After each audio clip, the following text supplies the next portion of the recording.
Hai, welcome back to The Storylines dengan aku Christina Dirjo Hadi dan the lady behind Mashiro. Halo, aku dengan Katarina Ingkiriwang.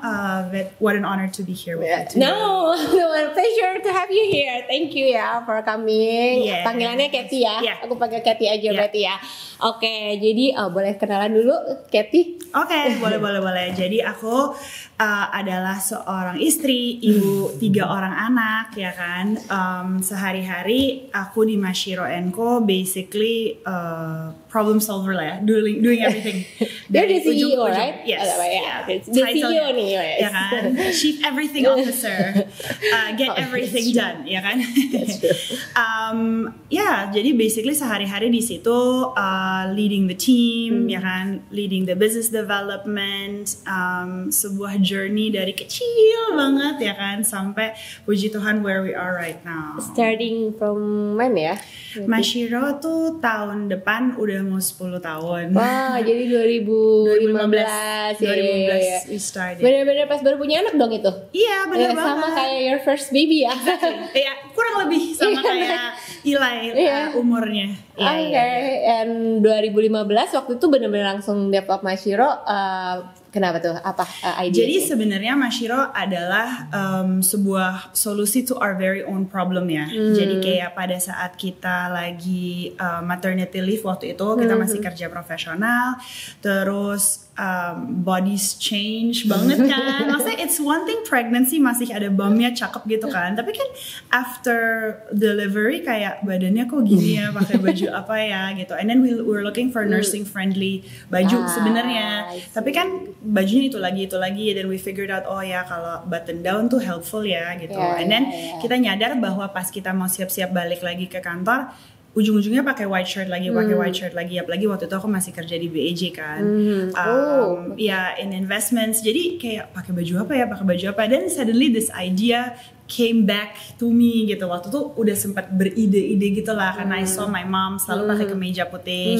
My mom is more of the fashion girly gitu kan. Jadi kayak dia dulu emang model, terus dia selalu ngajarin kalau pakai baju tuh harus punya kemeja putih. It's such a staple item in your wardrobe. Terus akhirnya kayak oh ya gimana ya kalau kita lucu-lucuan nih bikin kemeja putih tapi yang gak gampang lecek, yang bisa dipakai untuk ibu menyusui ya kan, yang abis menyusui atau mompa di kantor di button up masih nggak lecek, bisa meeting lagi gitu loh. Jadi sebenarnya it was a very humble beginning ya kan. I don't think any of us, kita kan berempat ya, ever thought bahwa it will ever get where it is now.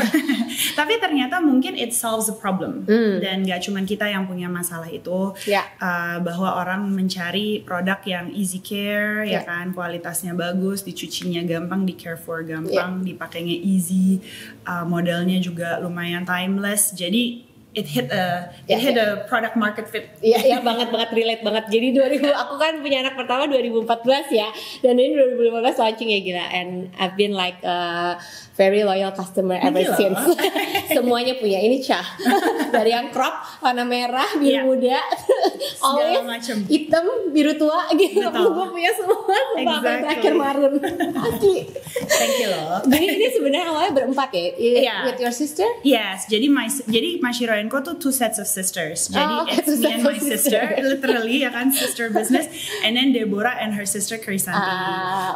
Jadi kita berempat dari awal kayak bagi-bagi tugas aja kan. Oke, lu ngerjain ini lu, dan tugasnya juga ganti-ganti over the course of the business lah, sampai akhirnya dimulai 2023 ya, I think. Akhirnya all of them step more into sort of like a supervisory position ya kan. Terus kayak gue masih running ops. Oke, jadi sekarang kayak mostly you're the one yang handle everything. Oke. Yang lainnya jadi pasif nih? Well, enggak juga sih, karena kan maksudnya every event mereka ada di situ. Oke. And then mereka kan of course our brand ambassador. Ya dong. Iya. Tapi dari awalnya berarti memang kerjanya sama your sister yang tadi ya yang kamu cerita ya, bedanya dikit banget tuh sama ya. si Alina. Ya, jadi asal usulnya sebenarnya empat-empatnya kerja sih ya kan. Jadi kayak benar-benar dari pertama kita bazar bikin booth, nyetrika apalah segala macam, everybody kayak Debbie pertama kali juga nyari-nyari apa penjahit, dibikin di mana, nanti ngurusin Instagram apa segala macam sampai kita bikin mood board toko pertama si Krisanti. Jadi kayak segala macam lah. Pokoknya kita udah rolling, lu bisa bikin apa ya gitu kan. Bisa nggak kira-kira? Oke, bisa coba gitu kan. Sampai akhirnya kita benar-benar mampu untuk work with the professionals ya kan. Kayak your sister kan sangat berjasa ya. Olin kayak gue inget banget pas pertama kali kita ditawarin toko. Ya? Bukan, yang di Ashta di akhir yang pertama di Ashta. Oh iya, benar-benar di akhir 2020 terus kayak gimana ya bikin toko, Lin, gue gak ngerti bikin toko ya kan. Terus dia kayak budgetnya berapa, segini, ya gak bisa lah bikin toko. Oh ya oke tapi gue bantuin deh gitu kan. Gue kirimin tukang, oh ya udah. Tapi akhirnya pas kita udah mampu kita pakai biter. Jadi gitu kayak pelan-pelan sih, jadi kayak nggak yang langsung zuf gitu kan. Tapi sekarang udah berapa ya tokonya, kayak di mall udah banyak banget nih. Sekarang kita Pasar Indonesia, TIPS ada di Dharma Wangsa, sama kita punya shop in shop di Galeri Lafayette. Oh iya benar. PP ya. Di PP. Ya, itu juga buat kita is an experience karena memang di awal-awal kita punya toko kan tokonya satu tapi besar. Terus akhirnya karena ada repositioning dari pihak mall juga, akhirnya kita harus belajar gimana kalau kita punya toko yang lebih kecil tapi banyak gitu kan. And I think the bigger store is better. Secara operations and customer experience juga ya, kalau kita dapat feedback dari customer. I think the bigger store buat produk yang kita jual itu lebih cocok. Itu yang di Pasar Indonesia yang di bawah tuh lebih nyaman loh. Pada setelah pindah ke atas ini loh. Ini sempit banget. Sekalian pesan sponsor nih. Meeting roomnya antri nih. Benar. Iya, itu yang kita benar-benar dengerin dari customer feedback sih. Dan memang Mashiro kan is very customer driven ya. Jadi kita benar-benar gimana caranya, we do active listening. Kita dengerin kayak mereka maunya apa sih gitu. What do they want, what do they like gitu. Dan gimana caranya dengan visi kita dan si customer feedback itu we can create products yang benar-benar cocok nih, ya kan? Oke. Nah kalau kamu sendiri kan tadi backgroundnya sebelum ini sempat kerja di ini ya sebagai apa tuh, investment banker kah atau apa? Iya, jadi basically aku mulai investment banking, terus private equity. Baru loncat ke lebih venture capital, lebih smaller ya kan, sampai my last position was in impact investing, focus on women-led businesses. Wow. Ya, jadi it was very very focused. Jadi kayaknya dari mengerucut gitu loh. And of course I wanted to take that role because aku pengen tahu apa sih opsi yang ada available for businesses yang mungkin kayak Mashiro ya. Karena kan in venture capital we did a lot of technology, tapi kan Mashiro is not a tech business kan, it's a real sector business. Jadi kayak a lot of my work experience, aku selalu bilang kayak itu adalah prep aku untuk bisa ngejalanin bisnis ini ya. Karena I learn everything di situ kan, kayak business models, business structures, financing gitu kan. Yang sekarang I have to make a decision on. Jadi kayak kalau aku nggak ngejalanin semua itu, how would I have done it gitu kan. Maksudnya I see a lot of the entrepreneurs yang dulu aku serve juga as portfolio management, kayak they struggle a lot with these basic, kayak financial knowledge ataupun kayak structural knowledge. Ya, I was glad aku belajar itu dulu. Terus baru jalanin ini full time. Karena kan sebenarnya dari 2015 tuh aku masih kerja tuh. Jadi kayak Mashiro is like your side hustle gitu ya? It's my side hustle ya kan. Yang paling penting kan kalau side hustle jangan conflicting kan. Jangan conflicting. Nah terus tapi pas akhirnya kita punya toko tuh, yang toko di Ashta, terus akhirnya kita dapat offer for the toko yang Plaza Indonesia, I kind of knew it was time. Itu berarti I went full time January 2021. Oh berarti lama juga ya, 6 years tuh berarti masih kerja? Masih hustling, jadi kayak malam-malam pulang kerja kayak jam 10 bungkus-bungkusin order, chatting-chatting, kita berempat, ada order nggak Krisanti? Oh nggak ada nih gitu bla bla bla. Jadi kayak terus weekend kayak orang lain weekend jalan-jalan, kita kayak bazar. Kita belum punya toko waktu itu. Jadi kita kerjanya bazar. Jadi productionnya semua tapi Ada productionnya tuh dulu penjahitnya dia tinggalnya deket pabriknya Deborah, jadi Deborah yang bawa nanti kirim ke kita yang packing dan apa segala macam. Wow, ngerjain semua sendiri. Yeah, well we had our first staff tuh I think 2017 if I'm not mistaken. Jadi for 2 years it was really just like us kayak hustling. Tapi pas 2017 I think because I wanted to go on holiday, jadi nggak ada yang packing. Jadi bener kayak it was my sister's wedding, jadi kita pergi kan everybody, jadi kayaknya harus ada yang packing deh guys gitu. Oh ya, so we had our first staff. Ya jadi menyenangkan segitu aja, kecil maksudnya kita bener-bener tipe yang membangun bisnis pelan-pelan banget sih. Jadi kayak aku kayaknya udah agak tahu dari I was sort of masuk kuliah kayak pengen jadi entrepreneur ya kayak and emang I have a passion for fashion, tapi gimana ya caranya because I come from a very professional background. My dad is a professional and my whole family is a professional. Jadi kayak nggak mungkin juga kayak Pak aku tiba-tiba aku mau bikin bisnis, ya udah mana duitnya do it yourself ya kan, ya nggak ada gitu kan. Jadi kayak jadi gue harus belajar dulu and then maybe start ya kan. Tapi dulu kuliahnya kamu nyambung nih, ambilnya apa?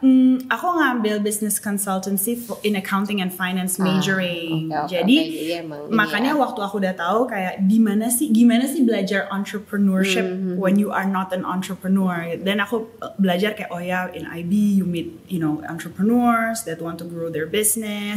Terus mungkin kalau misalnya you are in investing ya kan, in private equity atau in venture capital, kan lu ada posisi yang emang kerjanya setiap hari tuh kayak monitoring ya kan. And di situ I learn a lot. Dari berbagai industri lah gitu ya. Dari tech, ada real sector, ada bener-bener yang family business diturunin ke anaknya. Jadi kayak beda-beda gitu kan, beda-beda seasons of the company juga gitu. Dapat sebuah insight. Jadi sebenarnya tadi yang turning pointnya akhirnya sampai full time benar-benar doing entrepreneurship itu pas ketika buka toko ya? Iya, karena kayaknya pas kita buka toko there was no turning back, ya kan? Karena kan toko kayak ternyata serving a store requires full attention kan, harus ada newness, harus ada event, harus ada ini, harus ada itu.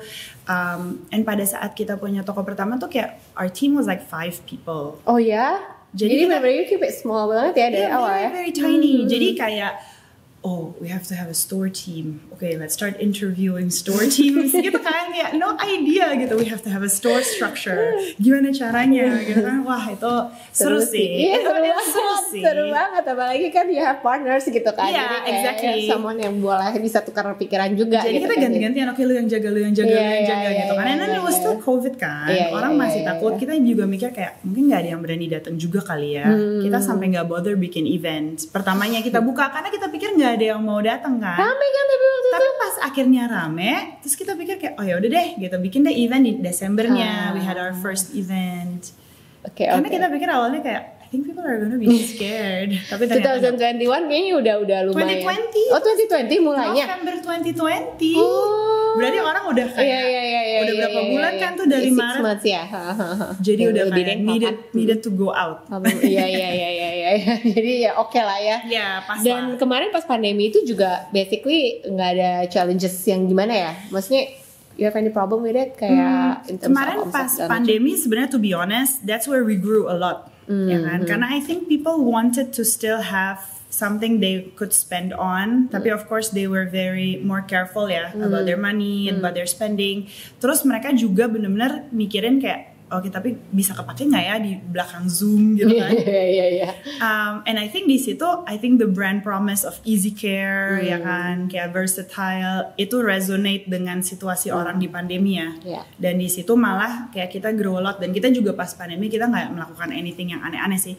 Kayak our strategy was just what works in white kita bikin in black ya kan, simple aja gitu. Dan ternyata itu kayak it works gitu kan. I see.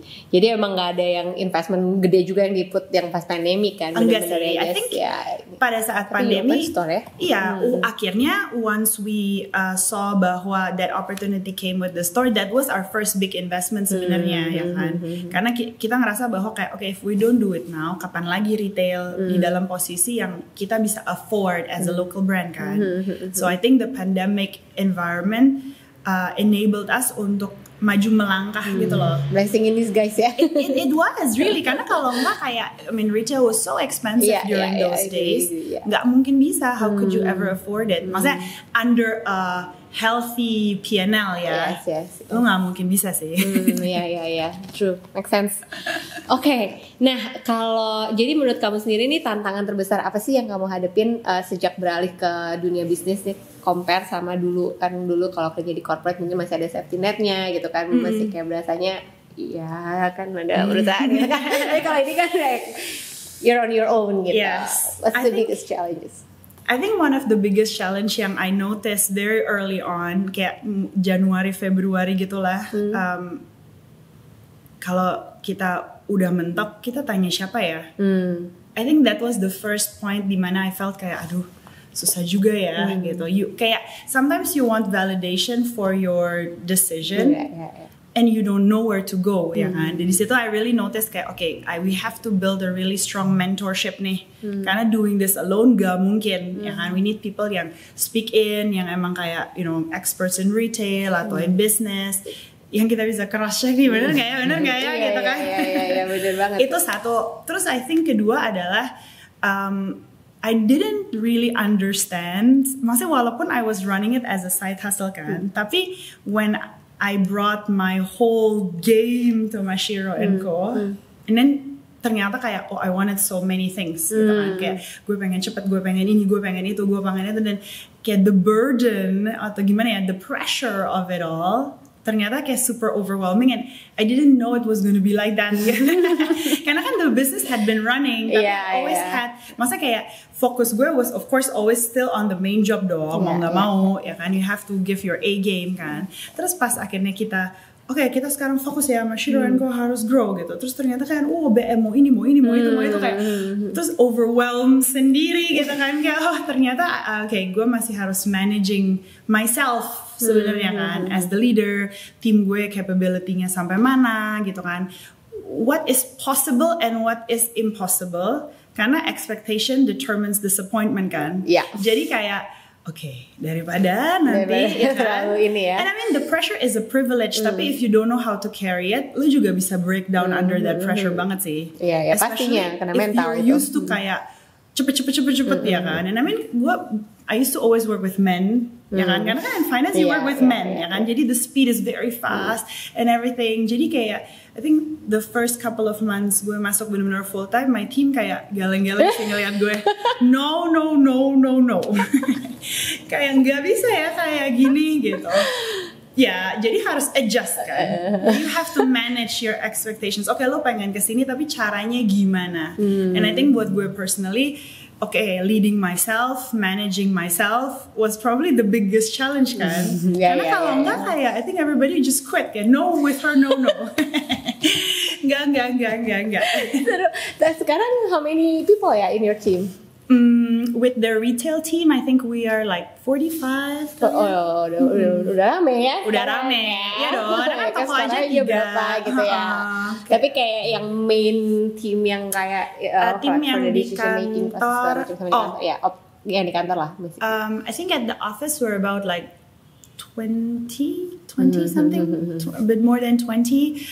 Tahun ini was the first year we established sort of like directors. Udah ada nih ya. Tahun lalu, pokoknya 2 tahun terakhir we built out managers, ya kan. Tapi akhirnya pas managersnya juga udah banyak, gue juga udah kayak ya kan. And then kan the demands is more gitu kan. So I needed to have like experts in the fields, like experts in marketing, and because I don't come from that background ya kan.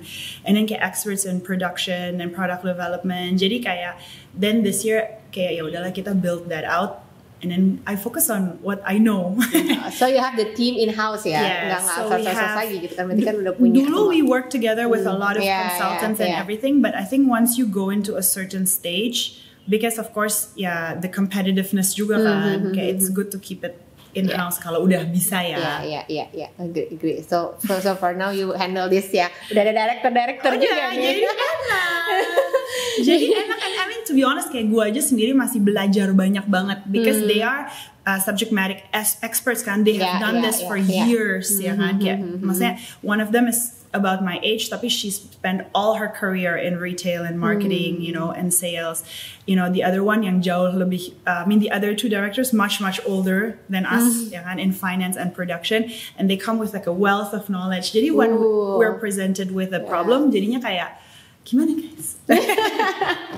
Oh tapi ya berarti itu dong sekarang like your decisions juga you have a lot of inputs dan ada ini juga dari expertise-nya masing-masing kan. Udah jauh lebih enak. Lah ya, udah jauh lebih enak. But of course I think with now more established leadership kita juga jadi ke-push kan. Kayak mau kemana, mau gimana gitu kan. Jadi kayak now I really have to benar-benar be very sharp on the vision, you know, on the casting kayak karena ya udah itu bagian gue sekarang. Business development itu on you. Yes. Oh, oke. But business development sama itu you. No, ya R&D is a lot dibantu dari production directornya juga. Tapi production director. Ya tetap sih, gue tetap bawel dan gue tetap sih paling suka ke pabrik. I like it, ya kan, karena gue suka. Cuman BD lead by me, tapi my partners juga masih bantu on BD. The production one itu lah ya. Ya, si Debbie yang lebih banyak bantu on DD. Oke. On BD, kok jadi BD. Oke.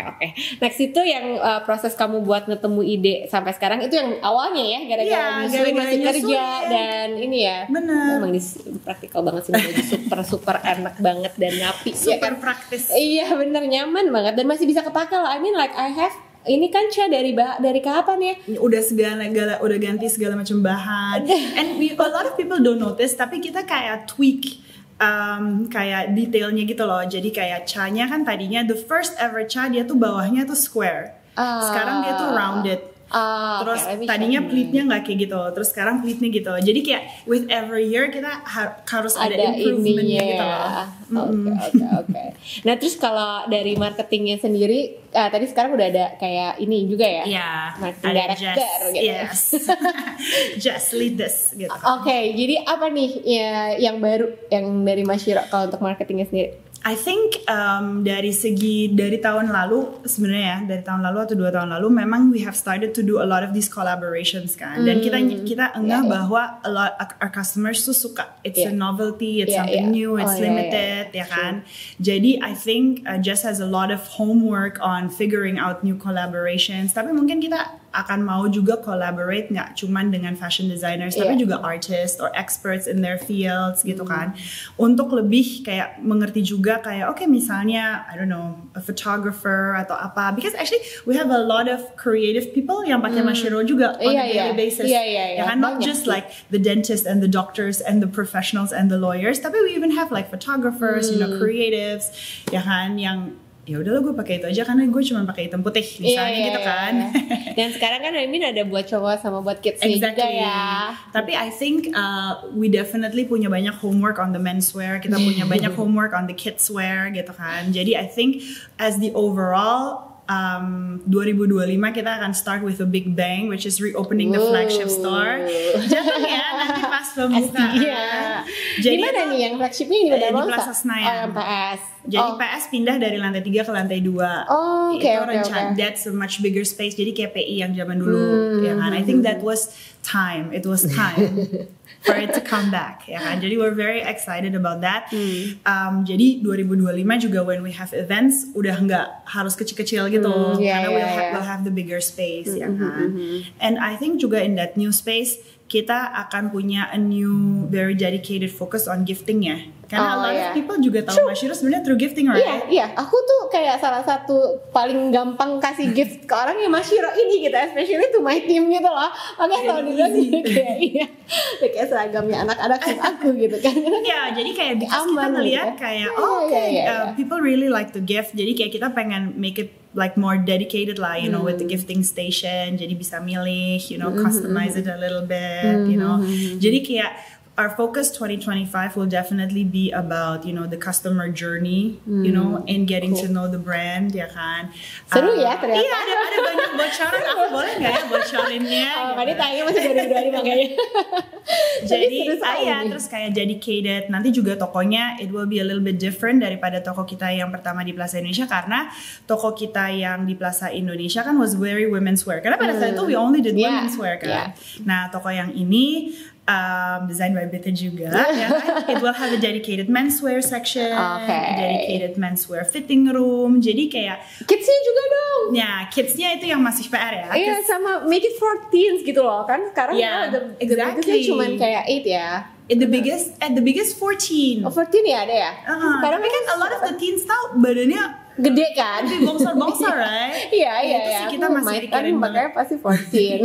makanya 14. Ya kan? Kalau yang my son aja makanya he's 9 but dia pakainya 14. Iya kan? Belum lagi dia tinggi. Iya. So I think kita punya banyak banget sih homework, tapi I think that's the beauty of it because once you feel kayak udah nggak ada PR-nya jadi bingung kan brandnya mau dibawa kemana. Kayak stagnan. Ya kan? Kalau ini kan masih a lot of innovations. A lot. Kita juga for sure I think gimana pun juga as a brand kita harus be conscious and listening juga ya, especially juga to the younger generation, you know what they like, and the Gen Zs are very particular juga kan. Oh ya? Yeah, I think so. I think buat kita kita juga sekarang udah mulai mikirin nih, in the next kayak misalnya Mashiro the next 10 years. You know, who will be buying, what will be their profile, what do they care about sih gitu kan. So we're doing a lot of research, we're personally doing a lot of listening, ya kan, kayak this next generation mereka kayak gimana sih, what makes them tick, ya kan. Karena kan mungkin we have to adjust ini atau adjust itu untuk bisa remain relevant and sustainable for the next decade, yeah. And I'm glad now I have the time to do that because I have a great team. Exactly. Otherwise nggak bisa mikirin buat kedepannya brandingnya. Which is supposed to be was very difficult karena udah kayak udah massive. Load gitu kan. Privileged pressure I call it. Privileged pressure. I always have to remind myself, kalau udah overwhelmed, it's privileged pressure. Biar tenang. Oke, kalau untuk mindset sendiri sebenarnya ada perubahan mindset nggak sih ketika kamu sekarang menjadi full time entrepreneur compare sama dulu masih kerja di corporate world? As I told you before, question yang menurut aku paling difficult, and I spend a lot of time thinking about it. Mungkin actually benar-benar, I had the more memikirkan ini dengan lebih sengaja was when I went full time in 2021. Tapi when I went full time in 2021, memang bisnisnya kan udah jauh lebih established dan udah running daripada zaman dulu. So when I went in full time in 2021, I actually decided that I don't want to change my mindset. I'm going to show up at work the way I showed up professionally because I wanted my team to also feel kayak, we're gonna bring the A game to this, ya kan? Because they all matter and because we believe in this business. I think itu ngaruh banget sih. Jadi like your jam kerja and everything is the same as I still show up. Sebisa mungkin, I'm still there, ya kan? From pagi sampai sore gitu. And capek banget sih kalau dipikir-pikir kayak a lot of people ask me kayak, why do you have to do that, ya kan? Tapi I think ya gimana, at the end of the day leadership is about role modeling juga kan. And if you don't show up, terus gimana? What are the others gonna think? Gila. Tapi salut sih. I mean like you have 3 kids juga kan at home. Like how do you handle that? Gitu? How do you manage this business and your kids sama your role as a wife gitu? Jadi pertama my husband is super supportive. Pastinya. Jadi kayak dia benar-benar yang kayak super supportive aja. Jadi kan he's also kayak one of the mentors lah, I would call it. We call our husbands sort of like, the sounding boards gitu kan, yang bantu kita process things. Itu definitely one. And then he's also helpful with the kids, ya kan, for sure. Kalau misalnya gue masih belum bisa, because I'm still not home. But one of the things that has been really helpful is keeping my circle very small in the sense of rumah, kantor, sekolah is very close. Jadi gitu ya, jarak rumah, sekolah, sekolah, kantor itu harus deket karena banget. Karena saya banget kalau di Jakarta sih bener-bener abis waktu itu. Karena macet banget kan. Jadi itu very very helpful. Terus of course support system is so important. Pasti harus ada itu di rumah. Harus banget di rumah juga kan, not just in your business gitu kan. Di rumah bisa. Juga, and I always tell my mom kan, maksudnya first of all of course she is the inspiration. Tapi if nggak ada my mom, the way dia bantu this business would probably not exist the way it is. Oh, so your mom bantuin like take care of the kids? Yes, dia tetap ngeliatin ya kan, and sama. kayak make sure that everything is going well gitu kan, nggak ada chaos yang terjadi, you know, when we have to travel ya kan, she's the one who's there. But I also kayak super appreciative lah. I mean, I have a very loyal team of nannies juga. Nah, itu nggak mungkin kan? Penting banget. Itu super nannies itu driver, ya. nannies. Harus, Maksudnya ya. all this help support system sometimes kayak we take for granted bahwa a disruption di situ is a disruption at work juga ya. Benar. And maksudnya gue coba untuk nge-role model juga ke tim bahwa personal life yang rapih, ya kan, yang terorganize, it actually allows you to have a professional life yang thriving juga. Because kalau personal life-nya is a chaos, how can you nggak akan bisa. Iya, benar gitu banget kan. gitu kan. Jadi ya kan, makanya maybe the biggest challenge di awal adalah kayak managing myself, managing my life as a wife and a mom dulu, the household-nya ya, the household. rapi, ya. Baru abis itu kayak now we can talk about the business gitu kan. Kalau enggak sih, and I think that's the order of priority that has to be, ya kan, for every business. And buat lo sama juga kan? Sama, karena kan role kita pasti pertama sebagai istri dan moms gitu kan. Itu kan yang udah nomor 1 dan prioritasnya pasti ke situ gitu ya. Itu harus beres dulu. Agree, 100% benar. Itu yang gue juga nggak tahu ngomong ke tim. Benar. Benar, nggak bisa soalnya kalau di rumah pusing sama segala macam nggak akan bisa. Pasti kerjaannya juga akan berantakan. Jadi nggak fokus kan? Iya. So that's good. Ya udah lah ya. I mean kayak that's the price you have to pay, right? Kayak you don't get somewhere by just kayak relax aja. And I tell everybody kayak, of course yes, gue percaya banget in work-life balance, ya kan. Gue juga tell my team at the office, kalau lo bisa pulang jam 6, that's a privilege. Tapi lo bisa pulang jam 6 because you worked effectively. Kalau enggak, lo pulang jam 6, tetap gue kejarin karena belum jadi, belum kelar, ya kan. So you have the privilege here bahwa lu bisa pulang jam 6, but I want the work done. Yeah, result based lah ya. Result based, and I think that's probably the challenge of this new generation Karena I think sometimes there's too much work-life balance focus, not enough results focused. Tapi kan itu perlu, we need to go through that process to arrive where we want to go.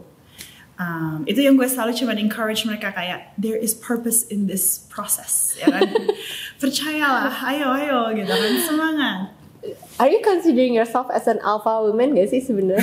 Apalagi kayak di dunia itu ya, pasti ya. I don't think, I don't know. My husband would definitely say yes.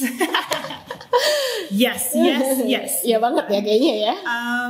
Tapi mungkin juga kayak combining with your previous question, I think se-alpha-alphanya gue tahu banget when my husband udah mulai ngoceh, it's because I'm doing something I probably shouldn't be doing anymore, or I shouldn't be doing at all. Jadi kayak misalnya I'm late in delegating. Jadi ini adalah waktunya sebenarnya I'm already delegating and I didn't delegate.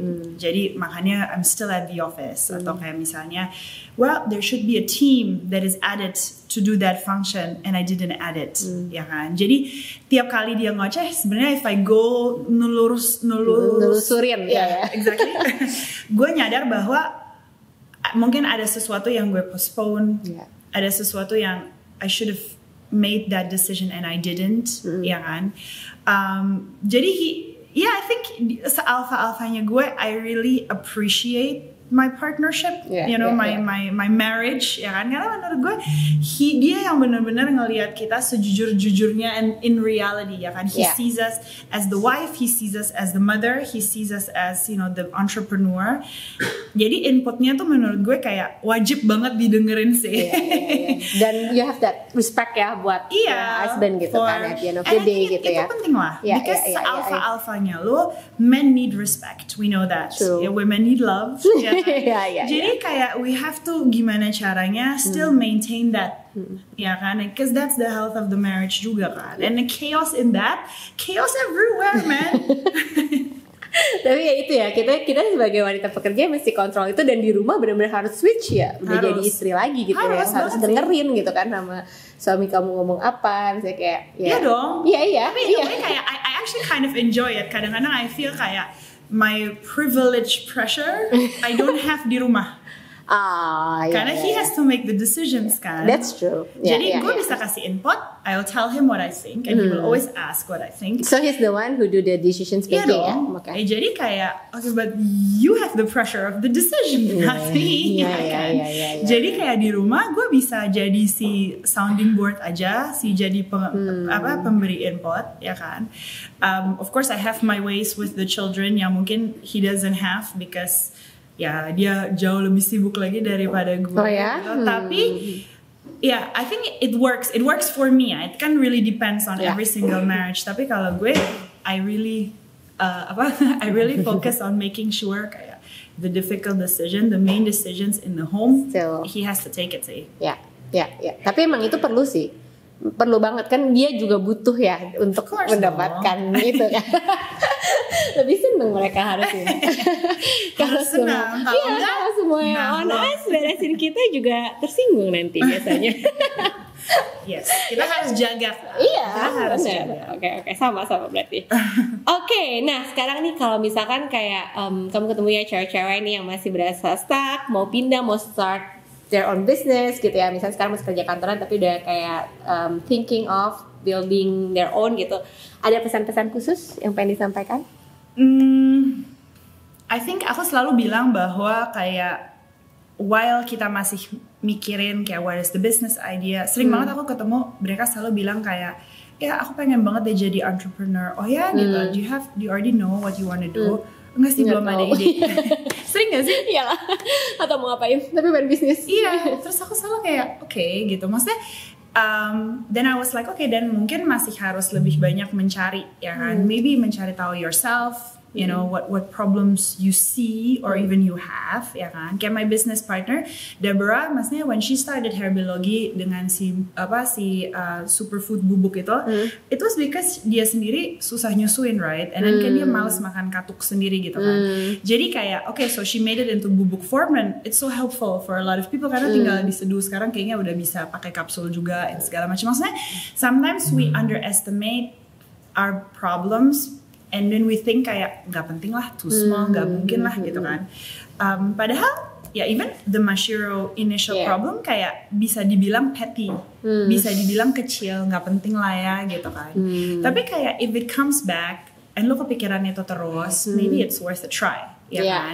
And then of course kita harus banyak belajar ya, karena emang in my opinion entrepreneurship is every day about learning ya, learning something new. I tell my team, what did you learn today? What did you learn today? Karena gue aja show up at the office every day, I learn something new. Ya, oh ternyata ini begini, oh ternyata itu begitu gitu kan. Jadi kayak if you don't like learning, maybe entrepreneurship is not for you. Yeah, that's true. Iya kan, I think A-Life juga it's all about learning ya kan. Jadi menurut gue kayak a healthy business pasti learning sih, ya kan. And then menurut gue sharpening the vision. I think the vision that we had at the beginning sama the vision we have now is so different. Karena the vision can grow, ya kan.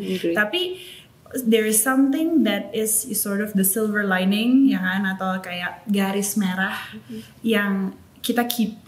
Kita nggak lose, walaupun kita grow it grows gitu kan. Tapi benang merah itu, identitas itu, core itu, that's what we keep, ya kan. Dan itu yang a set of principles, a set of fundamentals of the business, of the brand, of whatever it is, ya kan.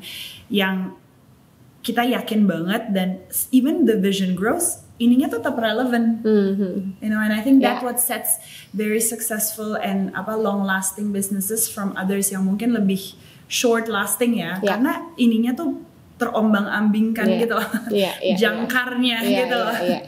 Itu mesti clear juga. I think it's important bahwa itu jelas kayak, and when you feel kayak okay, gue idenya ini terus, nothing, no harm in trying, ya kan, even though masih kecil banget. It's no harm kan. And then once it really picks up, then you have the choice. Do I want to give up my job? Do I want to do this? Atau ternyata kayak I also had one friend di BEJ. Now she's an entrepreneur juga, tapi she actually founded an IG boleh name brands gak sih di sini? Boleh aja. She actually founded an IG and it grew so big that it was bought by one of the startups. Dapat Jadi ini ya. she sold her business while she was still a professional. Walaupun eventually she became an entrepreneur, tapi I think right now in this day and age tuh kayak possibilitiesnya is endless as long as you're really creative and emang you have a willingness untuk pengen kenal orang, pengen belajar ya kan. Kayak banyak banget sih yang bisa dikerjain. Kayak makanya sama Olin kalau kita ngobrol, gue paling suka ngobrolin ini. apalagi ya gitu. Karena kayak I think wow, kayak there's so many things that you could do. Kadang-kadang malah susahnya adalah memilih what should I do gitu kan. Karena nggak mungkin semuanya bisa diini juga ya. Dan biasanya balik lagi ke apa yang terus-terusan kita ya kepikiran itu loh. Tuh, oke. Iya. Callingnya di mana gitu ya? Callingnya di mana? I don't know. Mungkin lo mau nambahin buat friends of the podcast. udah representing banget kok. Dia udah jelas banget. Emang benar. Dan itu ya tadi ya kalau misalkan kalian bisa find a business yang solve although cuma small problems mungkin gitu ya. Tapi kalau misalkan you guys can start first gitu, take the risk ya kan, and ya udah nanti lihat aja gitu kan. Pasti akan dapat ini baru gitu. Oke, nah kalau misalnya tadi ya sebelum terjun ke dunia bisnis gitu, yang awal-awalnya harus disiapin buat yang belum pernah punya pengalaman sama sekali sebelumnya apa? Ya itu tergantung ya backgroundnya dia apa. Kayak misalnya I met a lot of entrepreneurs in my previous life. In my previous life yang misalnya backgroundnya memang creative, ya kan. Jadi berarti dia harus belajar yang lebih strukturalnya, lebih business administrationnya. Jadi I think we start dengan what we have, dan itu kan biasanya strength kita. Dan habis itu kita belajarin yang oke, ini gue nggak terlalu good nih on this gitu. It could be through a partnership, emang you have a partner, ya kan? Atau misalnya memang ya you have a consultant yang emang belajar ngajarin gitu kan? Atau memang kita sendiri yang ikut course dan kita belajar gitu. Tapi menurut when I look back ya at all the entrepreneurs yang super successful, mereka selalu stay true on what they were really good at. Jadi fokus on their strength ya. Focus on their strength and be humble enough to acknowledge your weakness and be humble enough juga untuk know bahwa if your vision is really big, it will require more people. Nggak one man show sih, gue bener-bener nggak percaya one man show, ya kan. Jadi if it's big enough and lo pede dan lo comfortable with who you are, you're secure, lo akan secure untuk ask somebody else to help you gitu kan. Bantu dong karena gue nggak jago nih yang ini gitu kan. Jadi harus bisa percayain juga ya ke orang lain gitu kan. Otherwise kalau semuanya mau dikerjain sendiri nggak akan bisa grow. For a while. Iya, nggak akan grow lah ya kan. To go really big akan very difficult. Ya, dan nggak bisa ya itu tadi ya, apalagi kalau misalkan kita ya as a mom, as a wife gitu kan ada limitasi additional kan? Iya benar. Ada additional limitation. Okay, last questions Kathy. Kalau kamu punya kesempatan to change one of your decisions, big decisions in your life, would you do it and why or why not? Pertanyaannya susah-susah banget ya. By the way, I'm just saying. Ini juga is one of the things I contemplated a lot ya. And I think I actually talked to my husband about this ya kan. And then he said, but nanti it sounds like you're regretting it gitu kan. And then I'm like, nggak juga sih. Tapi I think there are nggak cuma satu. I think there are multiple very big and I always call them structural decisions, ya kan?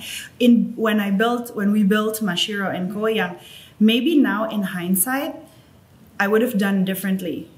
And I think the core adalah maybe we didn't have enough faith bahwa it was going to grow. Masa sih? Maksudnya At first beneran. Jadi kayak cincai lah nanti aja lah, udah segini aja lah, yang gampang aja lah gitu. You know, you take the easy road because at first the vision nggak sebesar itu ya. And I think it happens to a lot of people, maybe or just to me, I don't know. Ya kan? Kayak kalau dipikir-pikir kayak mungkin waktu itu mestinya we had that very difficult conversation, terus begini gitu kan. Tapi on the other hand, emang it's a process kan. Maksudnya you're always smarter coming out of the process, and you learn so much about yourself, ya kan, about this whole business, ya kan. Jadi I thought to myself, akhirnya I decided that I don't think I would change it, ya kan. But I think I would have had more faith in this idea. And I think that's also mungkin the message for those people yang masih ombang-ambing kayak I think kalau misalnya emang kita decide to do sesuatu, ya bener-bener we try to do it. Kita bener-bener percaya bahwa we can do it gitu kan. I think gue di awal-awal tuh masih kayak la gitu kan. Kayak ya kalau jadi nggak jadi kayak masih santai banget gitu kan. Iya, bukan yang langsung nyemplung bener-bener gitu ya. We were not like that. Kita bener-bener kayak look wait and see gitu kan. And pada saat akhirnya it was already much bigger. Kita emang jadinya harus membuat keputusan-keputusan yang kayak agak-agak miss the bus keputusan ya kan. Dan untuk fix it will cost you a lot of money later, ya kan? You know what I'm talking about? No, but I mean like structurally memang building a business tuh kalau misalnya kita udah ngeliat nih first signs of success, nggak ada salahnya sih untuk get seriously setting it up gitu kan. I think in established countries kayak misalnya in Singapore atau mungkin di luar, karena mereka sistem setting up bisnisnya jauh lebih gampang. Jadi most entrepreneurs di sana mereka tuh setup bisnisnya langsung bener dari depan. I think in Indonesia that's one of the it's so easy to start a business, tapi then again it's not easy, ya kan? Karena kayak kita kadang-kadang kayak ya udah santai aja sampai akhirnya kayak aduh gimana ya gitu. Iya, I got your point. Jadi nggak set up properly gitu kan? Nggak set up properly, tapi I think that's my biggest lesson, ya kan? Kalau misalnya nanti ke depannya I will have a different business, mungkin dari depan gue mendingan kayak I think it's worth it untuk bener dulu di awal, walaupun maybe it cost more to set up, ya kan? Tapi kalau misalnya ternyata berhasil, it will be better ke depannya gitu daripada terlalu santai-santai. Especially when you have a lot of partners involved gitu. Jadi emang benar-benar harus dari awal pasti harus clear ya. And we might have a difficult conversation juga kan dari awal sama mereka. It's good to have the difficult conversations in the beginning. And I think this is something yang kayak mungkin my mentors juga kayak, ya tapi kan lu udah tahu how to structure, how to this, how to that. Tapi again ya kan, too little faith. Nggak nyangka gitu. Yang mungkin nggak nyangka it was going to end up di sini gitu kan. So I think mungkin itu my life lesson ya. Oke, got it. Penasaran sebenarnya nama Mashiro sendiri artinya apa sih? Mashiro actually means in Japanese kayak putih banget atau sangat putih, very white. Ya kan, dan asal usulnya itu bahasa Jepang. Karena asal usulnya kita bikin Mashiro & Co tuh waktu itu kayak there was a brand yang namanya putih-putih sesuatu. Pokoknya tadi kita pengen bahasa Indonesia gitu loh, apa-apalah gitu. Tapi udah ada brandnya waktu itu. I think they were doing linen wear all white gitu. Jadi kayak oke, jangan deh nanti terlalu mirip gitu kan. Terus we have this friend, dia is a buyer for Japanese brands. Terus dia bilang kayak lucu juga ya, kayak putih-putih semua kan, terus estetik lu kan agak Jepang gitu, kayak lucu juga ya Mashiro gitu kan. Mashiro, they call it Mashiro gitu kan kalau orang Jepangnya. I see. Coba kita pelajari kata-katanya, terus filosofinya, terus estetikanya gitu. And then we liked it. Memang kita ada unsur inspirasi Scandinavia juga, ya kan. Tapi kita Scandinavia yang kita adjust ke Asian taste. Jadi kayak the Japanese aspect cocok sih. Cocok banget ke estetika kita, ke vision kita, ke what we wanted to create. Jadi akhirnya kita bilang kayak okay, Mashiro & Co, and the Co is literally because it's a partnership, right? Iya. And itu kayak ini banget ya, catchy banget sampai sekarang. Sampai sekarang ya. Iya, maksudnya Mashiro kan. Sampai kayak, nama gue jadi Kati Mashiro. Iya. Kati Mashiro kan. Gitu.